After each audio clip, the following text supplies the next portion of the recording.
some of your time. Haven't had a chance to do a live stream in a while. Man, time has just gotten in the way of all kinds of shit, and because you just happen to live just far enough away to where it's inconvenient for you to come and hang out all that often, it's hard to do these live streams the way we want. Sure but here is. you are. Here I am. Boy, fun show. Going to talk about a few things. The first thing we're going to talk about... Are we actually live? Yeah, it says we're live 30 seconds ago. I haven't actually pulled it up on my phone yet. Yeah, but, I'm trying to double check. I'm not seeing it up here. Yeah, it says we're 30 seconds into this thing. All I'm right. not like Drew. I don't usually fuck up when I go live. But then again, there's probably something that I don't know. So, I mean, it's entirely possible. But, yeah, we're supposed to be live. First thing we're going to go into, and I'll keep looking at this on my phone to make sure, is Dwayne Johnson and Emily Blunt have a new thing coming out. Yeah. So it is called Ball and Chain. Ball I'll put and this Chain. up here so you guys can see the visual while Aaron is going into exactly what this thing is. All right, so Ball and Chain is the story of Mallory and Edgar Bolson, married for 3 years. When they have a marriage-ending fight, they find themselves bathed in the extraterrestrial energies of a meteor, granting them superpowers. The catch is, their powers only work when they're near each other, meaning if they want to be superheroes, they'll have to stay together. Now, Emily V. Gordon is set to write the screenplay for Scott Lobdell's comic of the same name, and this will be a Netflix original. Scott Lobdell, I believe, collaborated with Marvel Comics to do some of the Spider-Man comics. Now, this comic book, Ball and Chain, was a four-book series, originally published in November of 1999. I personally have never heard of it. I'm curious to actually look into it. The covers, as you can see on at least one of the covers, you can see on the screen there, is it looks really interesting. I went through all four of them myself. The last one looks like they kind of figure out whatever the hell's going on, and they're actually superheroes together. But it's you don't know. Emily Blunt and Dwayne Johnson are set to co-star as the struggling couple. We're not going to actually see this hit Netflix for some time, as Disney's Jungle Cruise, featuring the same two leads, is set to release in July of 2021, and this will be airing sometime after that. So what are your thoughts on this, Frank? Never heard of this damn thing. Me neither, honestly. But like I said, it looks interesting. Well, I mean, I'm intrigued, and right now I think it's pretty promising. I just realized I didn't do anything with the clapboard for this. Yeah. But I mean, I'm intrigued. It's promising. And what's up, Casey? I see you in the chat, bro. Look, it's Dwayne "The Rock" Johnson, and he doesn't usually do a lot of things that are kind of half-ass and bullshit and B-rate. Right. I mean, he does some things that maybe don't hit as well as others, but other than that, he goes big pretty much every fucking time. Yeah. It's maybe his earlier career in the movie industry wasn't quite as bright as it is now, but these days... Yeah, but since he hit his stride, though, once Yeah. he joined the Fast and Furious franchise, the guy hasn't done anything small. I mean, Agreed. he started out with the Scorpion King, that little cameo appearance, which was kind of par for the course for wrestlers. But man, ever since then, He didn't even have a that speaking guy's role been in a that beast. movie. Hey, you know what? Hey, look at the stepping stone it was and what his career's become, though. True story. I mean, now he's a bona fide one of the biggest stars in Hollywood. I think guy's a beast. He does what he wants. And on top of that, it's going to Netflix, and it's pretty promising because Netflix has got a really good history with the Marvel, with the comic book stuff. Is this a Marvel or a DC book? Do you know? No. I wish I still had it up. This was actually published by... It wasn't even like Dark Horse or anything. It was a comic book company that I'd not personally heard of. So let me see if I can bring that up real quick. Let's see. And while you're looking at that, I mean, I feel there's a lot of promise because Netflix has done some pretty good comic book stuff before. All their Marvel stuff was fantastic. Well, they've just done good superhero stuff in general. Yeah. I don't know if you watched that newer movie that they put on there that Stephen Amell and his brother starred. No, I haven't. It wasn't what I was expecting, but it was still really. I've been pretty wanting good to sit movie. and watch it. I just haven't really had a chance. What's up, SCSC in the chat, bro? Hey, I just also want to let you guys know that Streamlabs is open. If you guys want to jump in and help support the channel a little bit, we'd really appreciate it. But but like I said, Netflix has got a pretty good history with the comic book stuff so far. Yeah. So I mean, bring it on. I'm willing to give this a chance. I may have to go online and look into the storyline a little bit to try to get some background. You're going to be hard pressed to do so. So I did some pretty extensive research when this story crossed our desk earlier today, and I literally found 2 articles about the comic book. One of them was about the comic book that literally just had the first cover. Didn't have any information or description of the comic book other than the and I'm actually looking at it right now. Literally the only things that are on it are the publisher, the first cover page. The publisher, by the way, is Homage Comics. Something I've not heard of them before. I could be completely inept on that. So I mean, I'm not super into comic books outside of DC and Marvel. I've read a few Dark Horse. I know Spawn was originally like a Dark Horse comic. But anything outside of that, and you're kind of getting out of my area of knowledge. Well, some of the independent stuff has been run over for years by the 2 big boys in the group. Right, and you know, and we're talking about a comic book that was published 21 years ago. It was published in November of 1999. It finished its series with the 4th and final issue in February of 2000. And literally, that's all the information I have on this main page. I had to get all the rest of the information from the biography of the only character that has a listed biography for this comic book series, and that's Mallory Bolson, who is going to be played by Emily Blunt in the series. So, I mean, you're going to be hard-pressed to find any. I really want to look into it myself. If I can find copies of it, if anybody out there has seen it, let us know. If you've got copies of it, take pictures of that shit and send it to us. I'd really like to see this comic book. I can't find it anywhere. When I was looking for some graphics to put up for this thing, I just went in and typed in ball and chain comic into like the Bing search for images, and I found like a handful for this, and then everything else was something completely unrelated. Oh, every single search that I found, every single search that I found, without getting into advanced search options through Google, literally brought up articles detailing Emily Blunt and Dwayne Johnson coming in for this. Nothing about the actual comic itself other than Netflix is doing a series on it. But, I mean, they got a couple years. They got all of the rest of this year and at least half of next year to figure this out. Maybe get us a first episode. This, from what I saw in the article, this looks like it's going to be a series, not a one-off film. So we might get like a Sherlock style hour-and-a-half episode deal. I really am interested to see how they do this. Like I said, I'm pretty confident. I mean, you've got Emily Blunt. She has already pretty much been ordained as the next Sue Storm, right? By everybody, who thinks they know who Marvel's going to cast for the Fantastic Four stuff.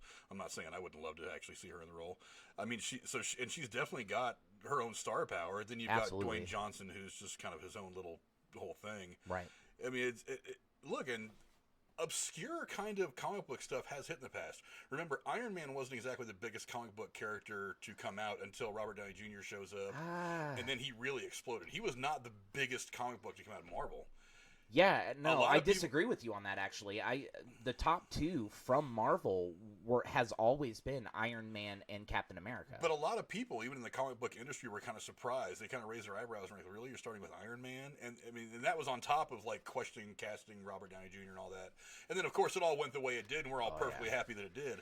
But no one plays an alcoholic egomaniac like an actual alcoholic egomaniac. Yeah, no doubt. But he's come a long way. I don't from what I've heard, Robert Downey Jr. is a lot more kind than he was 20, 30 years ago. Yeah, but yeah, I mean, they can take some stuff that is not quite the biggest selling property and have fun with it. They for years had talked about doing a Sugar and Spike. Are you familiar with that comic book? No. It's I don't remember. I think it may have been a DC property. But they almost did a thing called Sugar and Spike, which is about these 2 kids. Like Sugar was the kid, or was the girl, and Spike was the mean little twin, and they were babies. Think Stewie Griffin for Spike, and then the one little girl, and the whole book was about their little trials and the funny shit they did. And they'd been talking for years about making that into a movie. And even though I wasn't a huge comic book reader growing up, that was one of the ones that I would always kind of gravitate to, like a Mad Magazine. If I was going to have to pick up a copy of Mad Magazine, I was probably looking for a copy of this too, just to see the crazy shit they would get into. And it wasn't like R-rated, but it was still like funny. It was not, kind of not brash. It was still for kids, but it was Pinky in the rough Brain and tumble. kind of. Yeah, stuff like that. It was still rough and tumble. Some of the stuff they would get into. Again, I always kind of thought that maybe Stewie Griffin was kind of inspired by Spike in that comic book in the back of my head. Very, very well could have been. Yeah, bring me an obscure thing and put big stars in it and kind of do something crazy with it. I'm all about trying it. And that's the other thing. We haven't really seen much on it, but from what I've gathered, just by the directors and the producers over at, God, I can't even remember the name of the company that's doing it.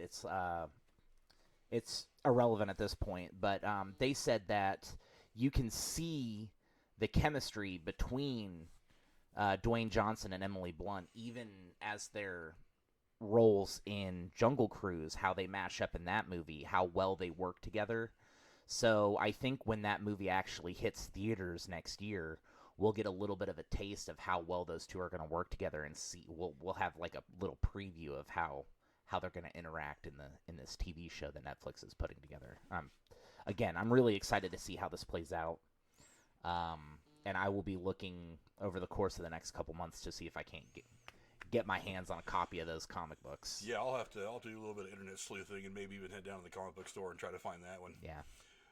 Why Society doesn't like your earrings. It says you look weird. Well, you can fuck yourself, Why Society. I don't care.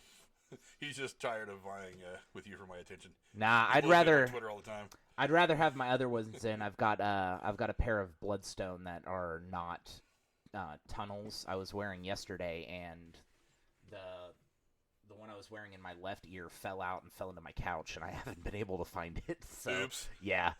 So I'm a little upset about that, but like literally in a day or so, I'm gonna end up finding it. I'm rearranging my living room anyway, so. Probably not this Sunday when you see us on Derailed, but maybe the next time I'm on Derailed after that, you guys will see the new setup that I'm putting together. I'm mounting some shelves and shit in the background, moving the whole thing around. Yeah, you got to build a bar. I mean, I've Dude, got the little bar. Drew's got the little bar going on. I can't build a bar in my little tiny I don't mean build a whole apartment. wooden bar. I mean, just get a little thing set up. Oh, like no, here the shelves are going to be behind me on the wall, so bottles, they'll be too far. Things. I might put them up there, but they're not going to be within reach while we're doing the show.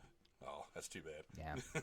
Moving on to the next topic. The first set pick for Avatar 2. The long-awaited for 2 or 3 decades now, for some reason, picture has come out.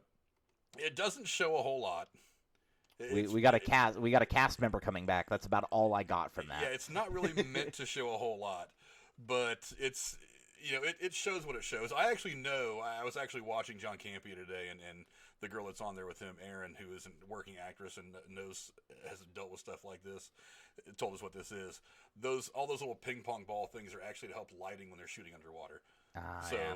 Okay. So yeah, but yeah, it's the first set pick. Obviously, you can see it. You see Kate Winslet, Zoe Saldana, and the 2 guys that are in there with it. I forget the guy's name already. I know the one guy is Frank something or other. He's been in 2 things that I recognize off the top of my head: Terminator, Salvation, and Avatar. Wasn't that great, but but yeah, they're obviously doing some mocap stuff underwater. This is the first set pick to be released from this movie, but to be absolutely honest, it's just nice to know that the movie's being filmed. If you're an Avatar fan, I mean, me personally, you say that, but fucking James Cameron's lost his goddamn mind. He's gonna make 5 of these fucking things over the next 20 years? Like, I don't think so. He says he will. He says. But look how much. Okay, I'm just gonna take a step back and go. Yeah, that movie was wildly successful. Mostly because he left it in theaters for like 2 fucking years. But it was in theaters for 11 months. Yeah, even the average run for a film in theaters is something like I think 8 at most. Yeah, and that's if you count like going to like the discount theaters after it leaves like Regal and Cinemark and AMC and all that. Yeah, and it goes to like the Danburys and the discount local theaters. It's at the average run. I think it's like 8 to 11 months, or it's like 8 months. Yeah, it's like 6 to 8, depending on the movie. 3 to 8 months depending on the movie. And this thing was in theaters for 11 fucking months. It was actually still in theaters when it was released on DVD. I know, and he was Which like, is "We're gonna really, break really the box off. We're gonna break the record," and it's like, "Cool, man, that's great." But I just want to touch on the fact that look at the original Star Wars trilogy, and look how long it took George Lucas to put together the prequel trilogy, and then even how long after that it took them to do the sequel trilogy. And he didn't even he collaborated on it, but he didn't even run all that shit by himself. You know what I mean? James Cameron's taken on a whole other thing, talking about doing 30, 40 fucking years of Avatar. I just don't see it panning out the way he wants to. Look, I am on record as saying that I think Avatar is the most overrated film ever. Yeah. Yes. Now, on this channel, you are on record on this channel saying I'll, that. I'll reiterate some points. Artistically, visually, it's a stunning movie. Yeah. I mean, the whole floating mountains and everything. I mean, if James Cameron has a flair for anything, it's for making these movies look spectacular. Yeah. So I was lost at the colors, the scope, and all of it. I was mesmerized by it. Dialogue, meh. Yeah. It's literally space Pocahontas, and I was over it. The story is Pocahontas in space. I'm like, okay, can you give me something different? And then to top it off, and somebody, another movie person that I watch mention this, Avatar didn't seem to have the staying power of other movies in its genre. It's like, even after Return of the Jedi came out, and we were pretty certain at that point anyway that we weren't getting any more Star Wars movies. So you go like the early 80s when Return of the Jedi comes out, even in the 90s people are dressing up as Chewbacca, they're dressing up as Han Solo or Ewoks. That stuff stays. Well, fuck, first year people were dressing up as the blue people. And then after that, the entire movie was a forethought. I was born in the late 80s, growing up in the 90s, and all I wanted to be was Luke Skywalker. So, I mean, and we're talking about, 20 years after the movie was released. Yeah, and that movie just had no staying power. Yeah. I remember. Well, it feels so much like a one-off film. I really have no idea how James Cameron's going to spin this into a sequel. Like, what? Space Titanic? Is that what's going to happen next? Like, I don't know, man. Well, they said this is going to be a heavy water scene, so you never know. Maybe that's actually what he's going for. Oh, Jesus. Maybe it's going to be, he's got Kate Winslet. Yeah. I swear to God, if dude starts drawing pictures of Kate Winslet, I'm going to be like, really? I'll be like, really, James, come on. But, James Cameron, it seems like he's gotten really full of himself. It's like it's like he knows he's James Cameron.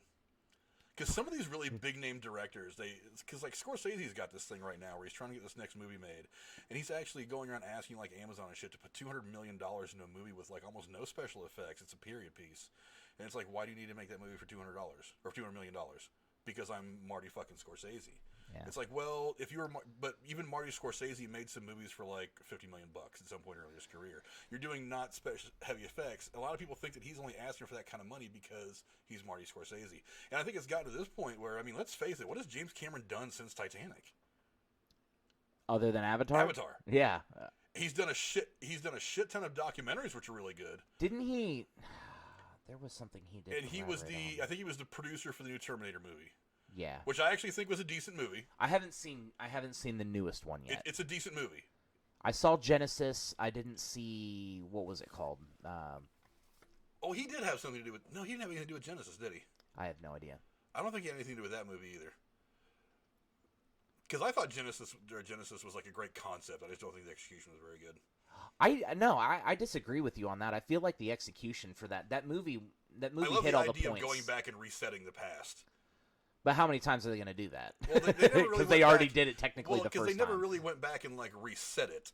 In Genesis, that's kind of what happened. That's how John Connor ends up getting corrupted somehow. And spoiler alert for anybody who has movie that's 10 years old. All we ever do is spoiler shit. So if you're watching this channel, get over it. But yeah, so the fact that he goes back and then it's like they go back to 1980 something and the T-2000, the Liquid Terminator's already there in a different form.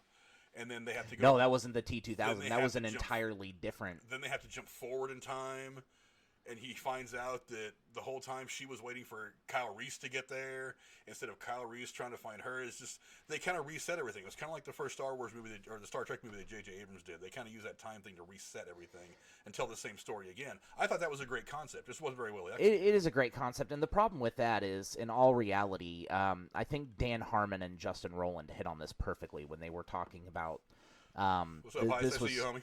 This was pre-season 3 of Rick and Morty when they were discussing whether or not they were going to actually introduce time travel. They actually had an episode when I think it was it was actually in season 3. They had an episode where Rick like teleported to an alternate dimension where daylight savings wasn't invented, so pizza was on the table and he just came back with it instead of the place being closed. They touched on it and they said that, like, as the second you introduce time travel into whatever universe that you're creating, you just turn everything into mush. Everything becomes so convoluted it's impossible to follow. And I think that's what the problem I think that's what the problem ended up being with that particular film, but I do think that they executed that in a great way. I think we got to depends see on how you use it. They had a good.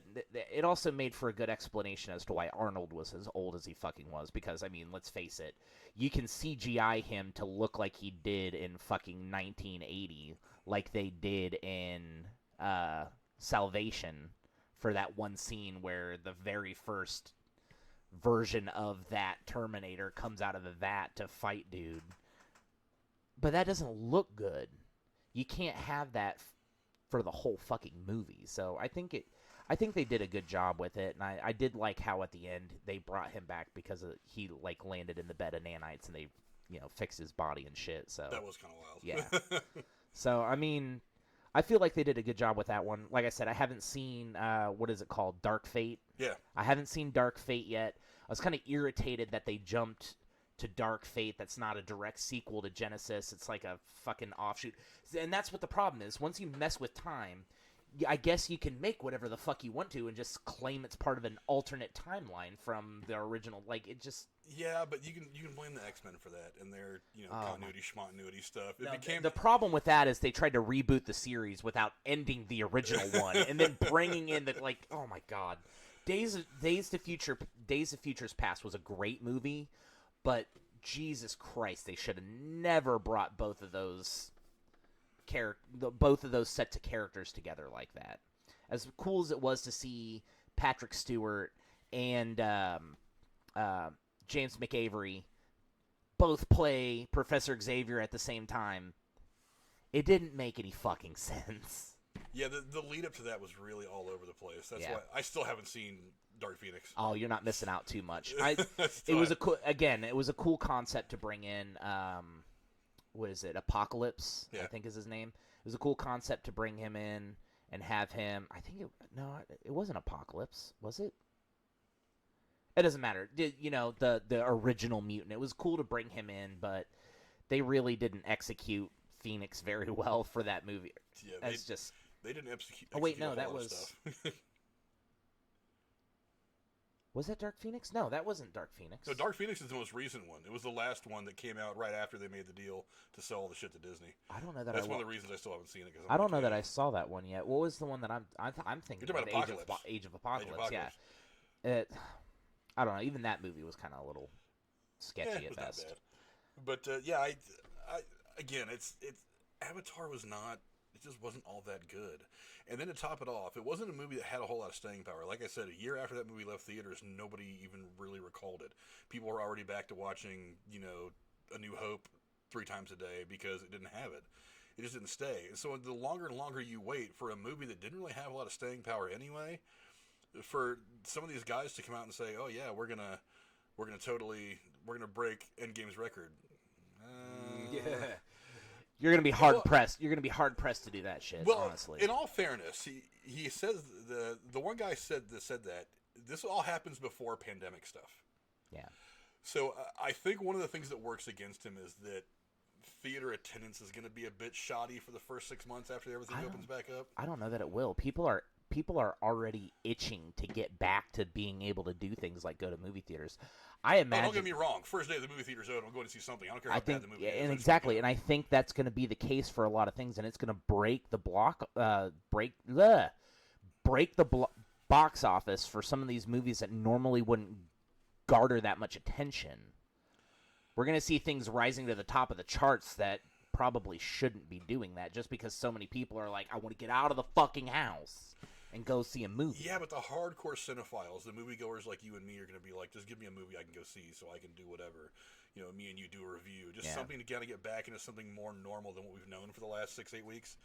But a lot of people that are casual moviegoers, and let's face it, there's a larger segment of the viewing population that's casual than it is people like us who will go to a movie 2 or 3 times a week and be just fine. True. A lot of those people are going to count.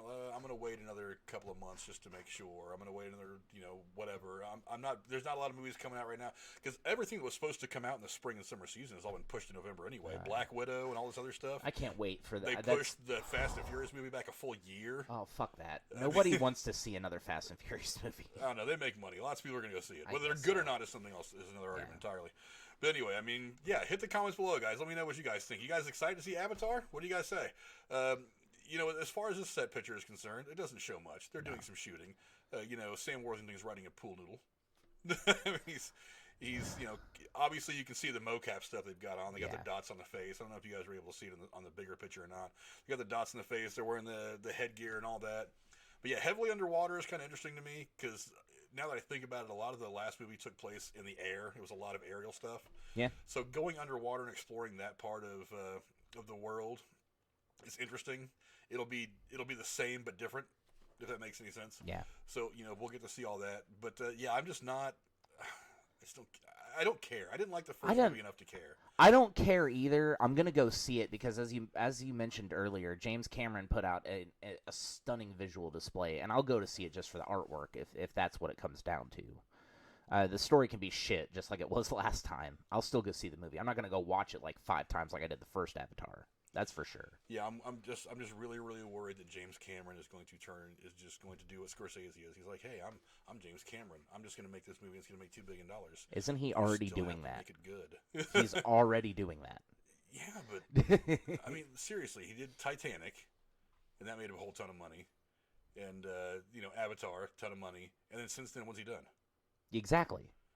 I but think he's still coming out with that big dick energy, like, pay me some money for this shit. Yeah, but like I said, so does Scorsese in The Irishman. I think there's a reason that movie didn't go to theaters. I guess it was 3.5 hours long. For one, it's a month long. It was a great movie, but I feel like they could have done that in a couple parts. But instead of the way they did. I feel like that maybe this older generation of guys, the Scorseses, the Camerons, and some of these guys, they're relying on name and stuff too much. That's what a lot of people think happened to M. Night Shyamalan. I think Scorsese's doing that $200 million, trying to get that $200 million deal because he knows he's going to die in the next 3 years. Maybe he wants to leave that money for his kids or whatever. But, he's old. His kids are probably grown, making their own damn money. But yeah, I don't know. I just don't get it. You guys go down in the comments below. Let me know what you guys think. Jim M says, I'm not excited to see Avatar. I was indifferent in the first one. It was okay. I can't help but feel the same way. I mean, it's just good movie, artistically fantastic. Other than that, there was just nothing special. And it had a ton of star power, and it's got Sigourney Weaver. I keep joking all the time calling her Sigourney because I still think it was funny that Al Sharpton called her that. But it's got Sigourney Weaver. It's got the one nerdy guy from the first movie who I actually kind of enjoyed. He's a good character actor. He's been in a lot of shit. You know what I'm talking about. But the dude who's friends with Seth Roland. Yeah. Or not Seth Roland. Whatever the fucking I know who you're talking about. Seth Rogen. He's in Sorcerer's Apprentice or whatever the fuck. Kate Winslet's a hell of an actor. She's been around for a while. I mean, Titanic was her first big breakout. She's done a couple of really good movies since.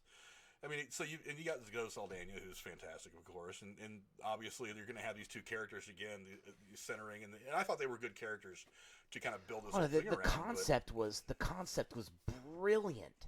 The idea that he put forth for this movie was brilliant. The story he attached to it was fucking trash. The lead up, the first 15 minutes of the movie where they're in the ship and they're like, we're going to this planet, you're going to train as this 18-foot tall thing, you control with your fucking mind, but you're not actually there. Just brilliant. And then we got knockoff Pocahontas. That was disappointing. Yeah, but I don't know, whatever. I don't know. It's going to come out at some point. I mean, this movie's been delayed almost as many times as New Mutants. Yeah. And New Mutants, which, by the way, is now on its 5th. Did you see that? They officially put an August release date on it. That's its I think, fifth release date. I don't know, but they're actually starting to put out some promotional I think material they finished filming for the it. movie, what, 3 years ago? I have no idea. Something like Well, that. they keep wanting to go back. All right, so they don't want to make the same mistake that they made last time, coming out with this stuff. And as you've mentioned before, they don't want to throw out anything until Phase 5, and we don't know how long exactly Phase 4 is going to last before we get another Avengers movie that ends it. Filmed before the deal was made. Oh, then it's never coming out. Oh, it's coming out. I mean, they've poured too much money and time into this to not at least try to make some money out of it. Yeah. And it was actually supposed to come out several weeks ago, but then it got pushed because I of the whole thought New pandemic Mutants thing. was actually going to be considered part of the MCU. Are they going to retcon the original script? I have no idea what they've done to it to fix it. I'm pretty sure they had wrapped everything on it finally after reshoots and all that before the deal was made between Fox and Disney. Huh. Who the hell knows what it's going to mean? I don't know. I'll have to look into that. And we can talk about that on a later video. That's not something I've heard before.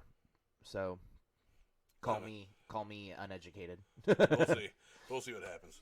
Now, on to the next topic. You guys go down in the comments below. Let me know what you guys think. Are you into Avatar or not? Me personally, I'm cautiously optimistic. Yeah, it's James Cameron. Yeah, I'm sure he's still got one fantastic movie in his toolbox just ready to go.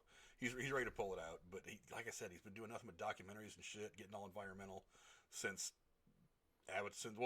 Titanic came out. He did Avatar, was his last big movie, and then he's done crap. Well, you look at how you got to look at how fucking environmentally focused Avatar was. Yeah, that was the other thing that turned me off about the movie.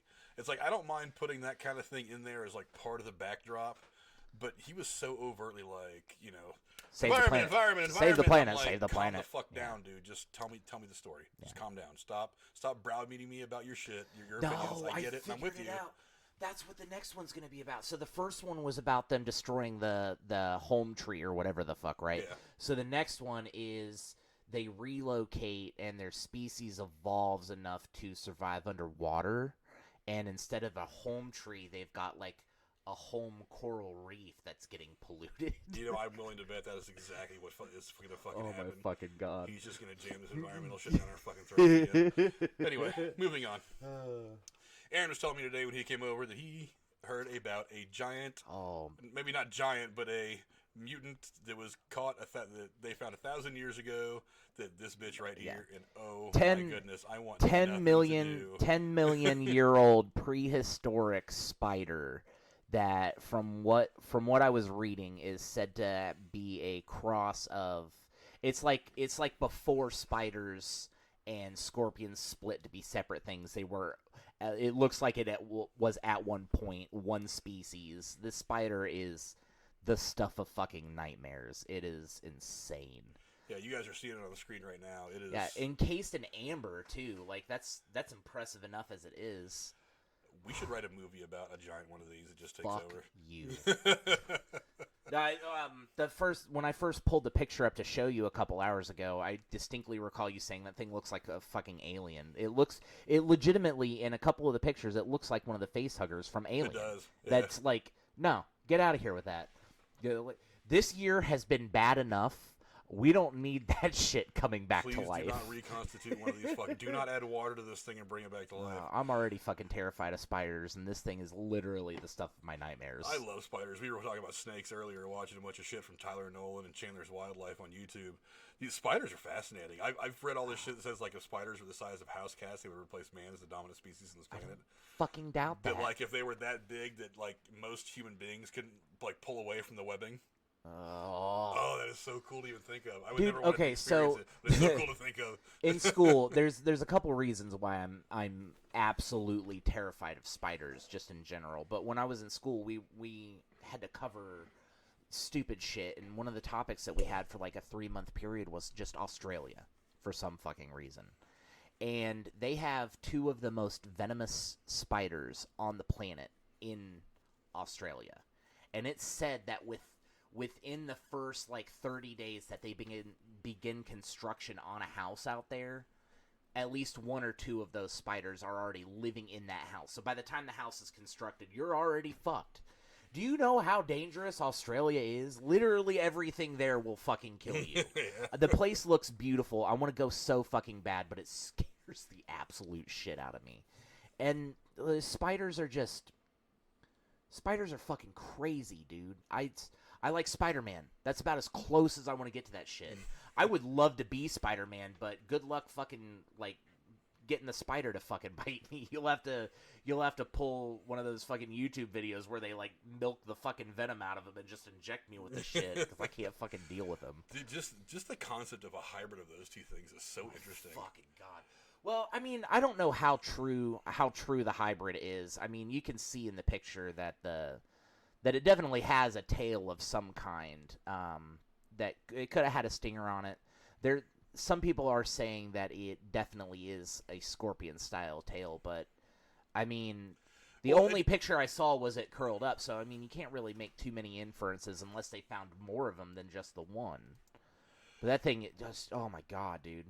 The other picture I saw had, like, 8 million fucking tails on it, and it looked like a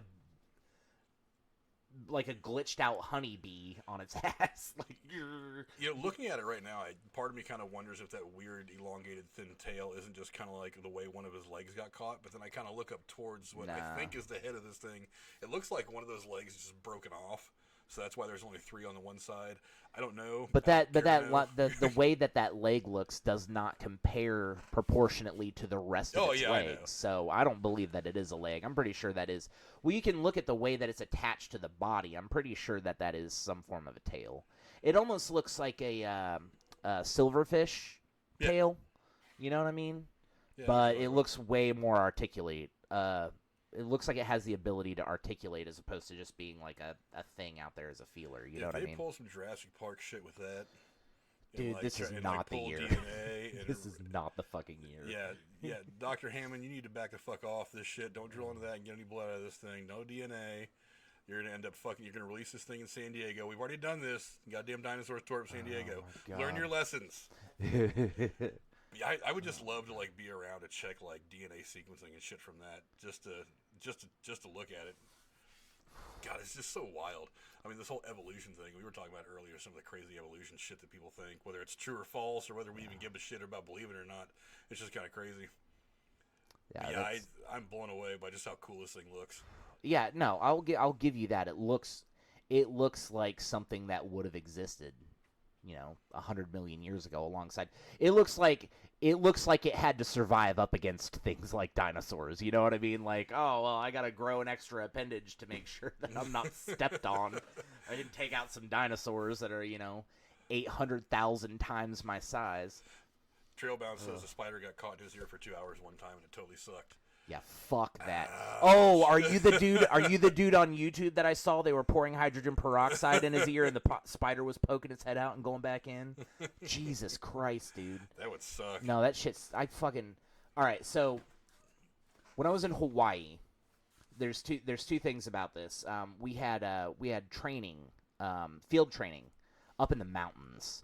They have black widow spiders out there, but beyond just having the single most poisonous fucking spider on Earth in this training area, we had these giant fucking spiders, and I'm talking like this big.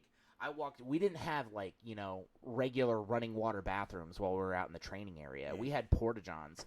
I remember waking up one morning, getting a cup of coffee from the command tent, and then walking my happy ass to the fucking porta-johns.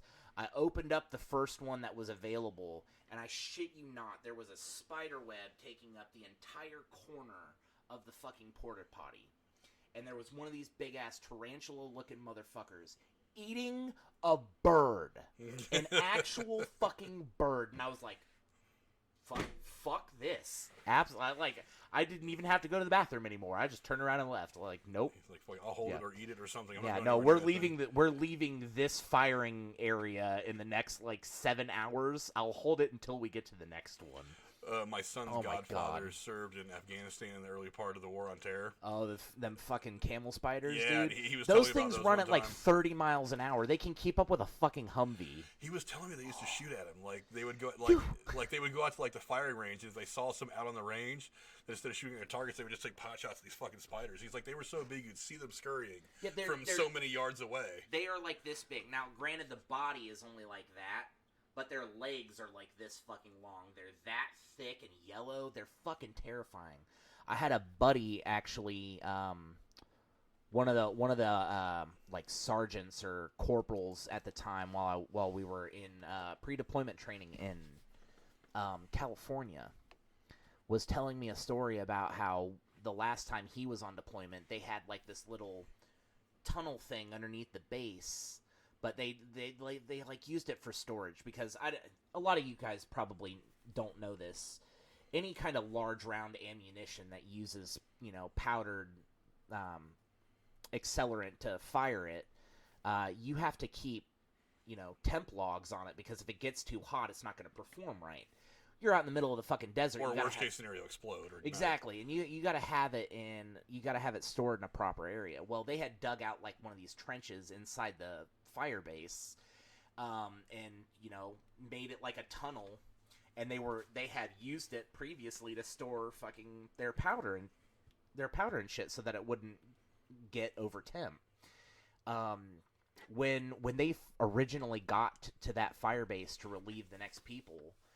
They had like a little wooden hatch over the entrance to this little tunnel, and they opened it up, and a nest of these motherfuckers had tunneled from wherever they had nested into that little area, and they like opened it up and saw like 30 million fucking camel spiders in this hole that's like 100 by 200 big ass fucking hole in the ground.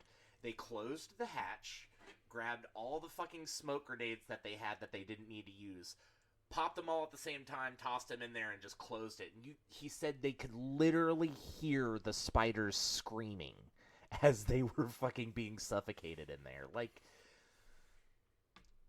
fuck spiders. Now, if I remember correctly, those guys weren't poisonous. Their bite hurt like a motherfucker, but they weren't poisonous. The camel spiders? Yeah, that still doesn't mean I want to get fucking anywhere near one. I had also heard that they were generally kind of afraid of humans anyway.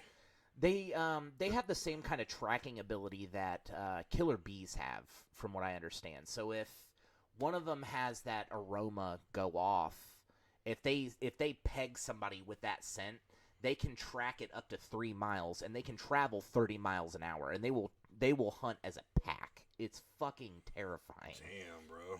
And these things gallop, too. We're not talking about just scurrying.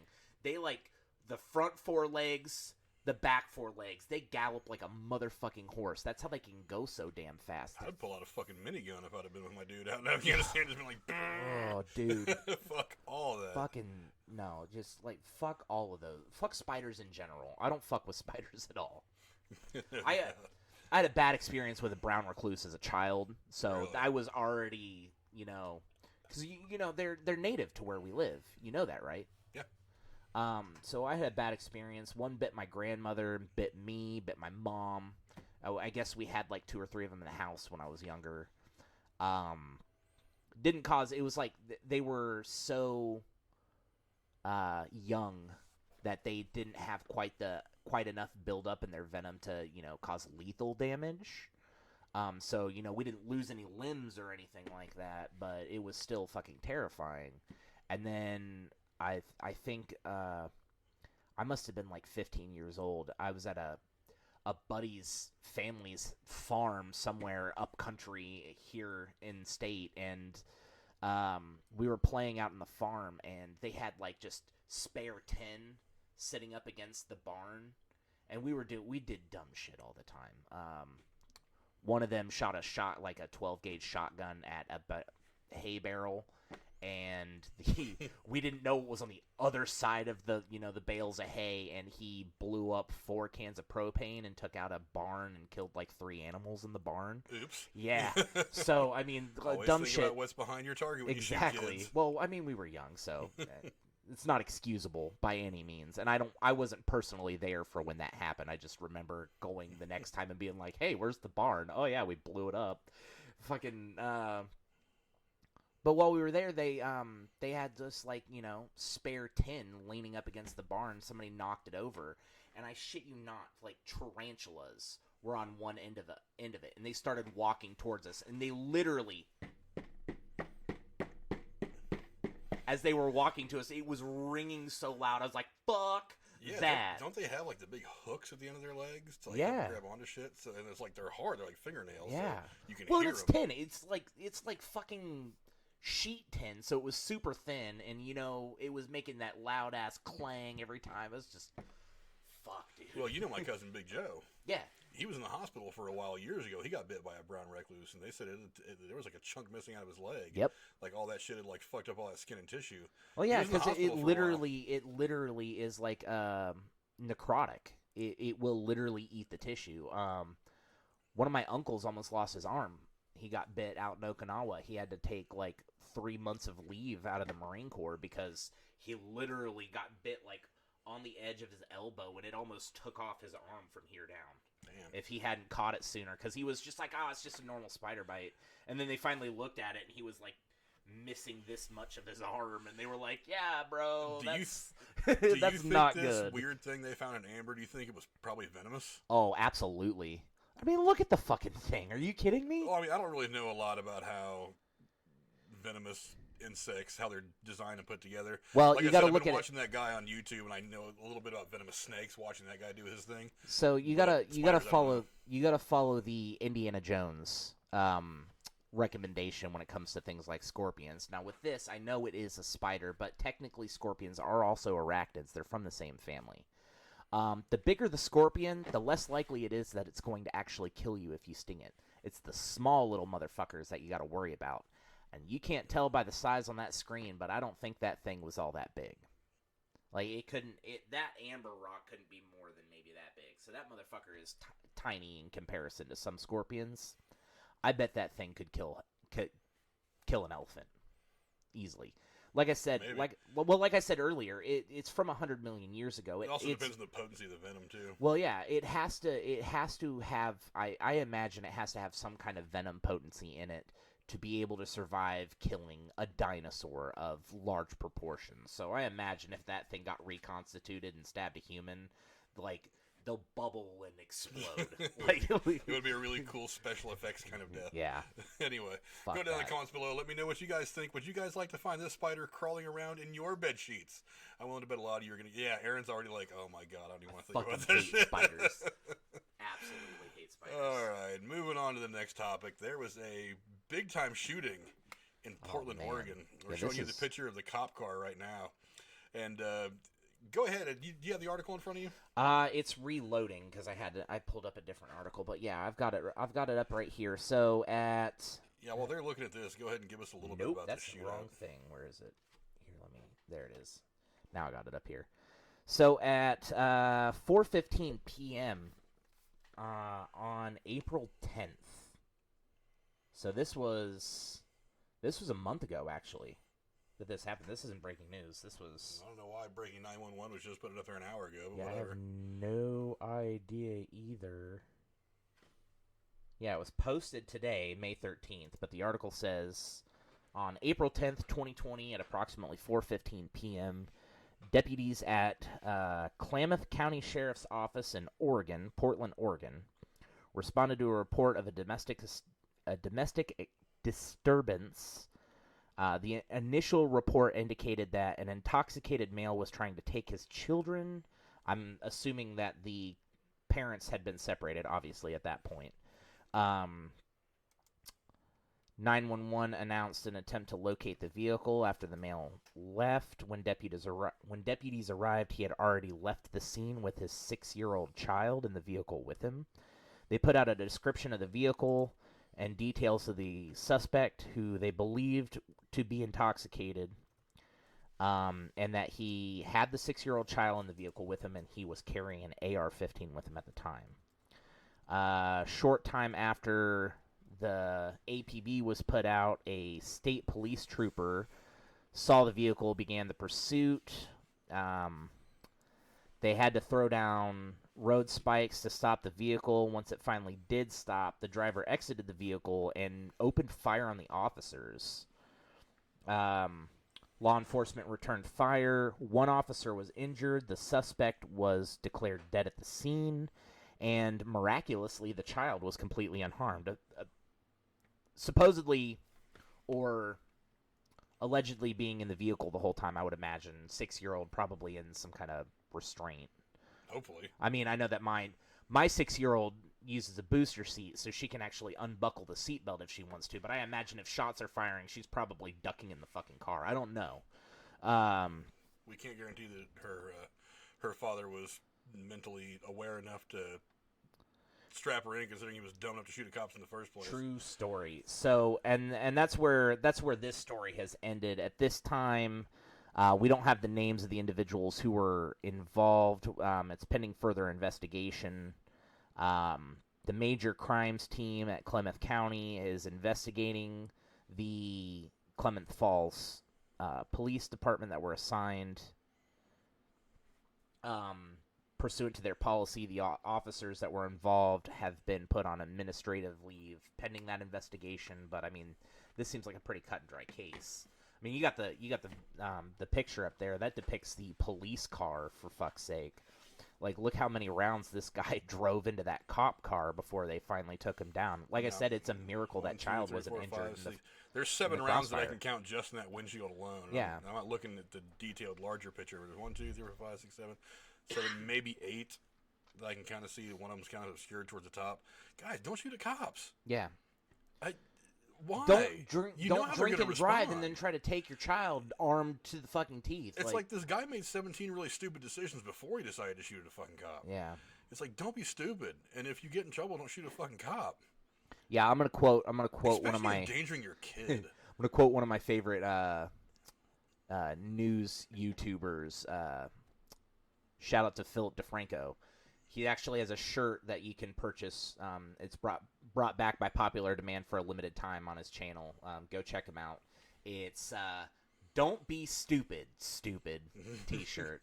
So I'm gonna buy one of those just to wear because it seems like the theme these days. Look, Don't be stupid, stupid. You know, I absolutely believe in what Joe Rogan says about stuff like this. It's not about guns. It's not really about anything other than people just being mentally fucked up and us not being able to recognize this shit. And I think that, and you know, I don't want to get overly political about it, but I think more than a war on drugs right now, what we need is to find a way to establish some kind of a baseline of what sanity is and start to really study that closer. Because we seem so intent on drugging kids and drugging people. It's like, oh, you think you're depressed?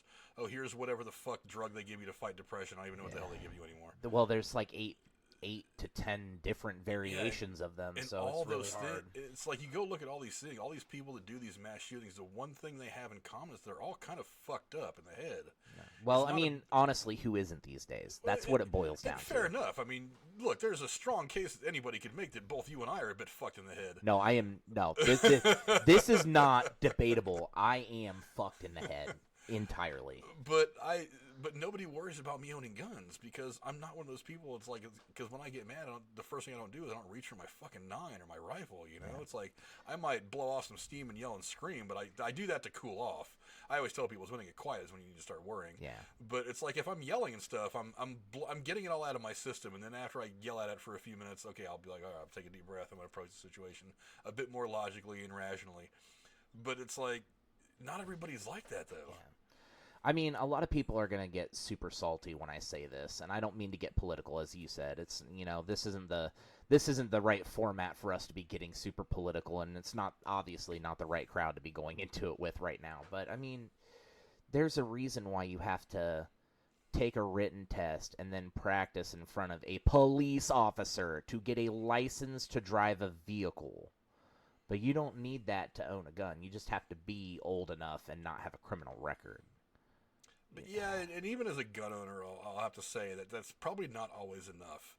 I don't want to have to jump through too many hoops to go buy another gun. No, okay, so here's but at the thing. same time, I understand that we have to find some way of rooting out the people who are fucked in the head. The first people time who you just buy want a to have a gun firearm, to go target shooting or hunting or whatever. The first time you buy a firearm, you should have to go through that process. And then you just renew it every so often, and then it's not a fucking issue. I understand it's a right, and by no means am I telling you that we need stricter gun laws, because all gun laws do is inhibit people who are abiding by the law. You know what I mean? Yeah. It's not stopping, you know, the fucking criminals out in criminals Cincinnati, Columbus, Detroit, Chicago. Criminals are labeled criminals because they don't obey the law. Yeah, Whether they're going to get a gun. They're going to get a gun somewhere. They're breaking a law or a rule. Right. So if you make a gun law or a rule, they're not going to follow it anyways. Exactly. It doesn't make any sense to me. But there has to be something that we can do, because I am famously pro-gun. I believe every person in the fucking country should have a gun, unless they fit into this category that you should not have a gun. If you beat your wife, guess what? You don't get a gun. Well, that's what happened with that church shooting in Texas a couple of years ago. Yeah, he had.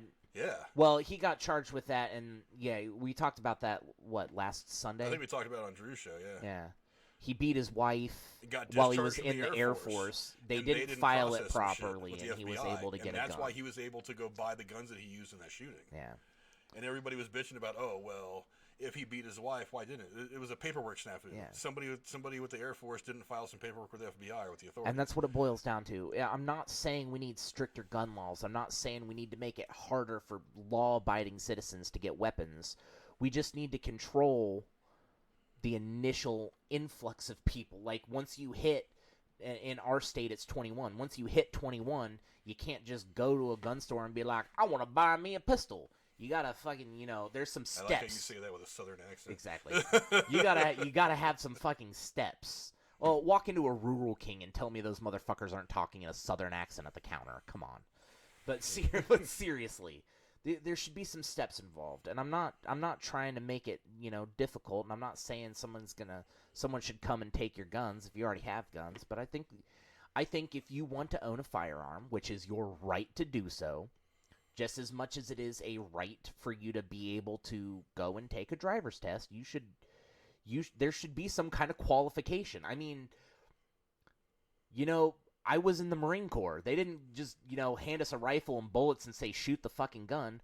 We had an entire week, like literally sunup to sundown of training before they put us on the range and gave us bullets. Dry firing, positioning, posture, gun safety. I mean, it's not, oh God, I've inconvenienced you so much that you have to go take a course for a week in order to be able to purchase a firearm. Once you have that certificate, you can walk into any gun store and be like, here's my certificate, here's my driver's license. You can even still run your 3-day fucking background check.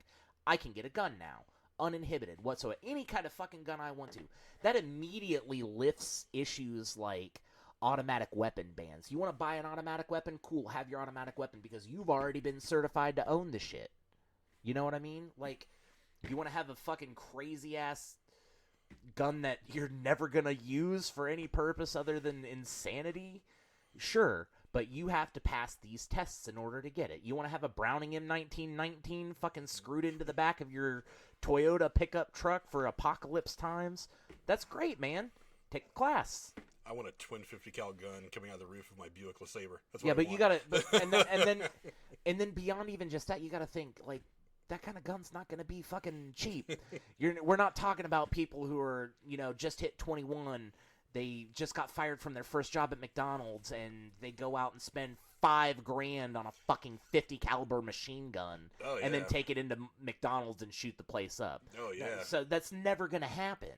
Well, Matt Carriger, that guy from Demolition Ranch, a year or so ago, one of his vlogs that he did was he went to a gun show and bought an Uzi, fully automatic and all that. You know what he spent for that gun? It was something around like $6,000 or $7,000. Exactly. So I mean, and that's an Uzi. That's a 9mm piece of shit. Yeah. But and then to top it off, you have to go through the whole thing, get a tax stamp. You have to go through all that, pay FFL fees and all that. Exactly. I mean, he could have been looking at like. I mean, if you pay $5,000 for that gun, you could be looking at $7,000 just to get that thing home and shoot it. The person who gets in trouble for using a fully automatic weapon in a crime received that weapon illegally already. Let that sink in. How was a fully automatic weapon ban affecting that at all? He already received that weapon illegally. Most guns are handgun. Most gun crimes are with handguns anyway. Handguns are fully automatic. Well, unless you do some heavy modifications that the normal, average Joe probably can't do. The modifications themselves are illegal. Exactly. So you can go buy the laws themselves are not the problem. We need a better way to streamline and figure out how we get it at the very beginning.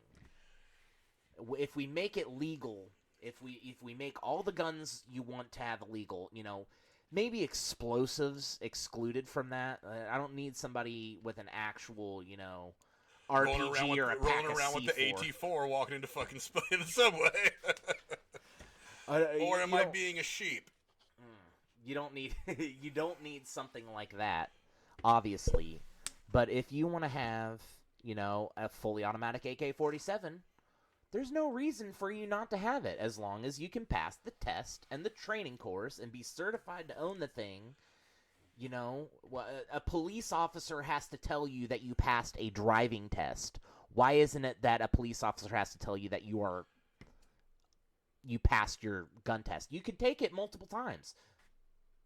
You fail it the first time, take it the second, take it the third, take it the fourth time. Once you have it, it's not a problem. That's all I'm saying. Well, what you were talking about having to go through all that training, learning how to lay prone, your position and all that, the technical aspects of, cleaning it, servicing it. Oh, we did that. We did that months before. We were doing that the whole time. The hard part, and who just said it? Trailbound said it in the chat. It's straight out of the movie Falling Down. Mental health needs major attention.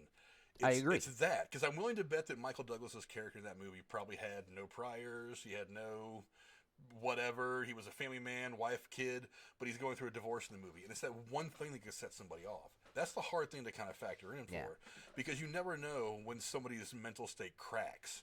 And when it cracks, it could be something as simple as they just pull back from public life and hide in their house or whatever, or they could crack, go buy a gun and shoot somebody. Yeah. That's the hard part. So it's like both my boys, I'm teaching them step by step how to fire the weapon, how to hold it. I've had both my sons out at my friend Arlo's house shooting guns here and there, and I'm teaching them how to do all this stuff and but the one thing I'm teaching them when they're holding it is, this is a thing that can take a life. Yep. You have to understand that if you don't do these things properly, you are going to kill someone, and that's not something that's going to go away. That's not something you're going to be grounded for.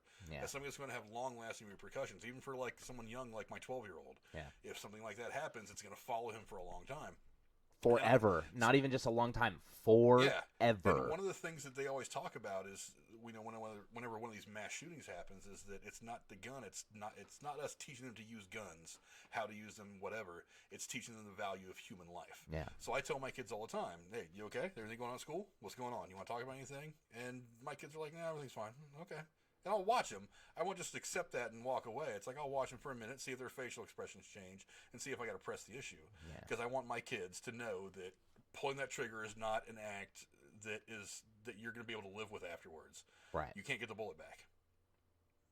You can, but it's not going to, it's not going to make a change. It's not going to change whether or not that person's alive. It's going to be in an evidence bag.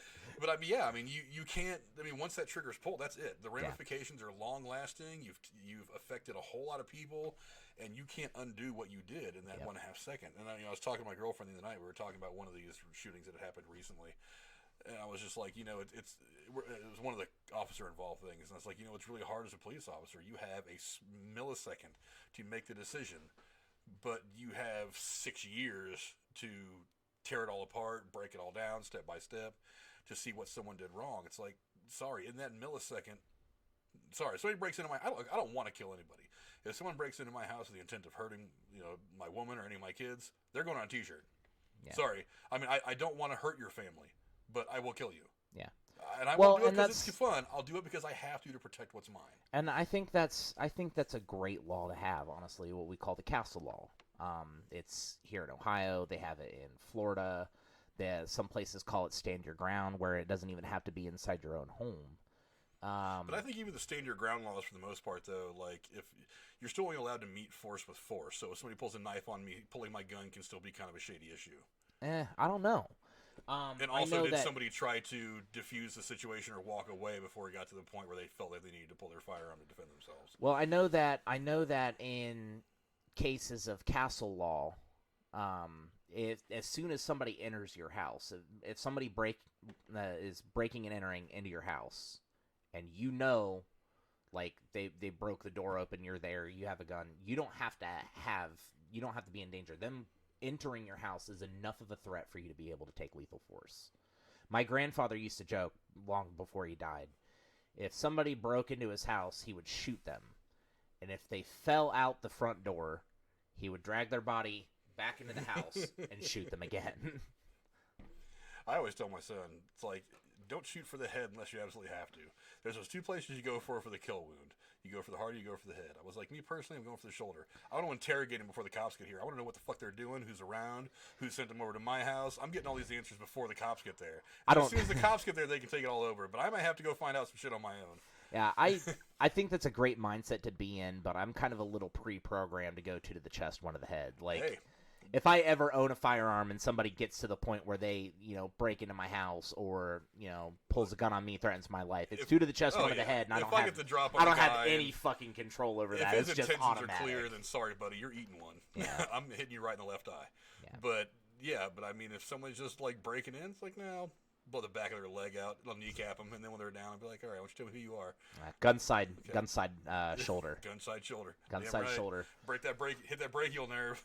Hit that motherfucker so he can't lift that arm to fire back at me and then tie his ass to a chair. No doubt. Let's get the car battery. Trailbound says that 2 More Bottles is going to be holding annual safety meetings for firearms. I'll go. You want to go? Let's go do that with 2 More Bottles. We'll do that in the Oregon wilderness while we're looking for fucking Bigfoot. All right. Well, listen. All jokes aside, Bottles, if you're serious, I'd definitely be down for something like that. Gun safety is the biggest thing to me. I mean, own whatever guns you want. Just one of the biggest things is know your target, know what lies beyond it. Keep your weapon safe, finger off the trigger. Never point your gun at anything you don't intend to shoot. It's not hard, but it needs to be taught. But the thing you got to teach even before a kid gets old enough to even screw around with a BB gun is the value of life. Yeah. It's like, don't just shoot. Don't get mad because your friend broke your toy and go get daddy's gun out of his lockbox and put a couple of rounds in your friend. That's not how this works. Yeah, that's not what you're supposed to do. Well, I think it goes a little beyond just even that. Like, you don't even have to bring up guns in that fucking situation. It's literally as simple. It's literally as simple as value human life, regardless of whether or not you have a gun. Yeah, just to control yourself. Yeah. I mean, understand that if your friend breaks your toy, it's not the end of the fucking world. You don't have to get mad about it and lash out so violently. It's like this kid in Parkland a couple years ago. The Florida thing, that Parkland high school. He had a screwed up home life. He was bullied, and kind of the typical story. I mean, and he was already on a lot of people's shit list because he had threatened to bring a gun to school already. He had already brought a knife to school. All this stuff. Who hasn't brought a knife to school? No. My hand didn't go up. but got 2 knives sitting within reach me right now. Got one on my belt right now. I got 2 sitting in reach me right now. I'm ready to go. But it's just pay attention to what these kids are going through. Don't leave home without it. Yeah, pay attention to what these kids are going through. I mean, look, there's people that I work with that a lot of people give them shit for whatever reasons, and they get bullied. I know. I know what you're talking about. I'm the one that's trying to make friends with these people because I'm like, if this guy rolls back up in here with a fucking gun one of these days, I want him to look at him and be like, oh, Frank, you were cool. You can bow. Todd, if you're watching, I love you. Don't kill me. Well, because that's what happened at that Colorado shooting back in the 90s. Those 2 kids that went in bowling? Bowling, Columbine, rather. Yeah. As one of the kids was walking across the parking lot going into the school to perpetrate that whole fucking thing, he ran into some kid that he had known in the parking lot. Who was nice to him. He was cool with. And he was like, hey, bro, dip out. Well, he didn't say, hey, I'm about to go in there, shoot the place up, get out of here. I guess they had a little momentary conversation, and the guy recalled he was kind of acting weird, but didn't really think much about it because he was a weird kid anyway. But I guess as he was walking away to go into the school, he was just like, hey, you should go ahead and get out of here now. And just kind of meandered towards the school with this kid not knowing that the kid in front of him had all kinds of ammunition and could have dropped him right there. Yeah. But because that kid had always been a little bit nicer to him than anybody else, he was just like, all right, I'm going to let you go. So, I mean, hey, just be nice to people. Yeah. Don't be a dick and you won't get shot at when people decide they want to come shoot their workplaces up. Don't be stupid. Stupid. Don't be stupid. We're gonna have to buy matching T-shirts for that one. Yeah, I know. That's one of his big catchphrases. He does a segment every day where he pretty much covers a story that's happening recently, like what we're doing, and it comes to a point where he's just like, And then he coined that phrase, "Don't be stupid, stupid." And I guess, I mean, I need that shirt. He's got it on hoodies, tank tops. I'm gonna get a shirt and a hoodie. Fuck it. Well, listen, everybody, that's us for tonight. Thanks a lot for joining in. Everybody was in here. We had Trailbound, Bottles, Wise Society, Heistman Defoe, my man, my brother from another mother. Who else was in here? Some people early. I know Jim M was in here a little bit earlier. Yeah, a whole lot of people. Casey was in there for a while early on. Thanks a lot, guys, for checking us out. We did an hour. It's not bad. I promise we'll do better next time. Yeah. But if you guys are going to be around later, we're probably going to be live streaming some Call of Duty here at some point in the next hour. Yeah, so, it's going to take me like 30 minutes to get home. So yeah, so definitely check us out if you guys want to come watch us play some Call of Duty. We're probably playing some Plunder or something like that. Yeah. That's our jam. We're going to find our spot up in that tall Bodark, building. hit me We're gonna up. Wreck some fucking shop. So, yeah, go